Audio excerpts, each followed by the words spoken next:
صحیح بخاری کی حدیث ہے کہ عمار لوگوں کو جنت کی طرف بلائے گا اور مقابل کا لشکر لوگوں کو جہنم کی طرف بلائے گا. صریحاً الفاظ ہے صحیح بخاری میں.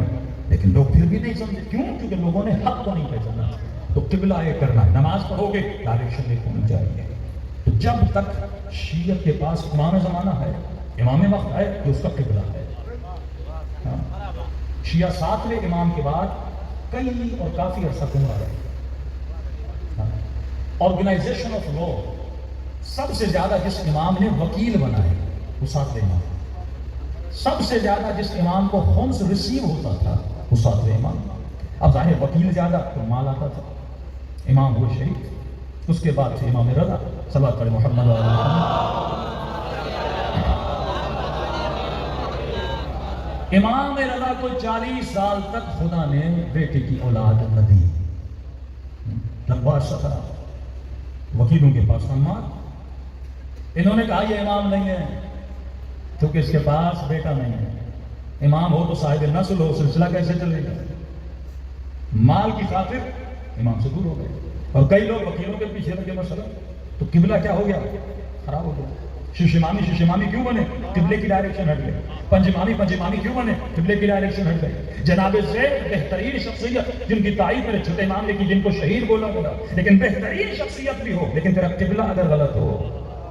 یہ نہیں کہ کربلا اچھی جگہ نہیں ہے. ہاں کربلا بہترین جگہ ہے، نجف بہترین جگہ ہے، لیکن یہ نہیں کہ تجھے نماز کربلا کی طرف روک کر کے پڑھنا ہے. تجھے نماز نجف کی طرف نہیں، جس قبلے کی طرف کہا گیا اسی قبلے کی طرف نماز پڑھنا ہے. یہ نہیں کہ وہ بہتر ہے تو میں وہاں کروں. قبلہ ایک ہے. جب امام حسن کے ہاتھ میں علم تھا تو اتنے شیعہ مولا حسین کے پاس گئے کہ آپ آئیے ہم آپ کا ساتھ دینا تیار کرتے. امام حسین فرماتے جب تک حسن ہے تو حسین کا قبلہ بھی حسن ہے.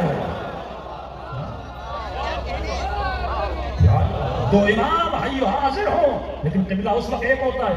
دو امام زندہ ہیں، امام ایک ہوگا. وہ امام دنیا سے جائے گا پھر امام ایک ہوگا. ایک وقت میں نہ دو امام ہو سکتے ہیں نہ ایک وقت میں دو خدا ہو سکتے ہیں. قبلہ ہمیشہ تیرا ایک ہونا چاہیے. تو قبلہ کعبہ ہے، قبلہ مکہ ہے اور اس کے بعد محترم سب ہے لیکن تیرا قبلہ ایک ہے.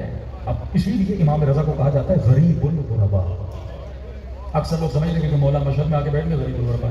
اس طرح آپ کے تقریباً سارے امام بیچارے غریب الوطن ہیں. ہاں ان سے زیادہ تو جناب سیدہ غریب ہے جو اپنے وطن میں غریب ہے. مدینۃ النبی میں اس نبی کی نہ کوئی قبر ہے نہ کوئی مزار ہے نہ کوئی نشانی ہے. یہ تو اور زیادہ غربت ہے نا کہ نبی کی بیٹی اپنے بابا کے شہر میں قبر نہیں ہے. تو اکثر ظاہر کہتے ہیں امام رضا آپ تو غریب نہیں ہیں، آپ کا گنبد، آپ کا صحن، آپ کے اتنے خادم جو کسی امام کے نہیں ہیں.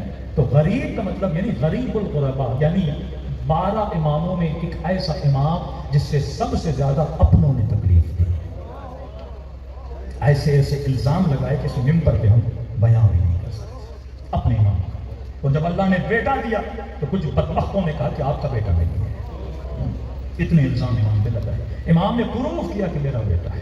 کہ کھیتی باڑی میں گئے، اس وقت چہرے شناس لوگ ہوتے تھے جو چہرے دیکھ کر بتاتے تھے یہ بیٹا کس کا بیٹا ہے. امام نے کہا جسے بلانا ہے بلاؤ، جو حق پر ہے اس سے ڈرنے کی ضرورت نہیں ہے. باطل والے ہوں، ہم ہر چیلنج کو ایکسیپٹ کرتے ہیں. تو امام کو یہاں تک بہترامی، امام کو آپ کھیتوں میں چلے جائیے، ان کسانوں کے ساتھ کھیتی باڑی کریے. اور امام نے جواب کو کہا کہ تم بچوں کے ساتھ کھیلو. اور وہ چہرہ شناس سے آیا، اسے بٹھایا، چند منٹ باتیں کی، اس کے بعد اسے بچے دکھائے. یہ 5-6 بچے ہیں، یہ بچہ دیکھو، بتاؤ کہ ہم میں سے یہ کس کا بیٹا ہے. امام کہاں تھے؟ کھیتوں میں، کسانوں کے ساتھ کھیتی باڑی کر رہے تھے تاکہ اس کو پتہ نہ چلے. اس نے ایک مرتبہ مولا جواد کے چہرے کو دیکھا، پھر یہ جو چارپائیوں پہ بیٹھے ہوئے تھے ان کو دیکھا کہ ان میں سے کوئی نہیں. پھر اس نے کسانوں کو دیکھا، پھر اس نے امام رضا کو دیکھا کہ خدا کی قسم اگر یہ بچہ کسی کا ہے تو کس کا ہے. اتنی عمر میں جا کر پھر شیعوں نے امام رضا کے ہاتھ پہ کیا کیا ہے؟ بیعت کیا.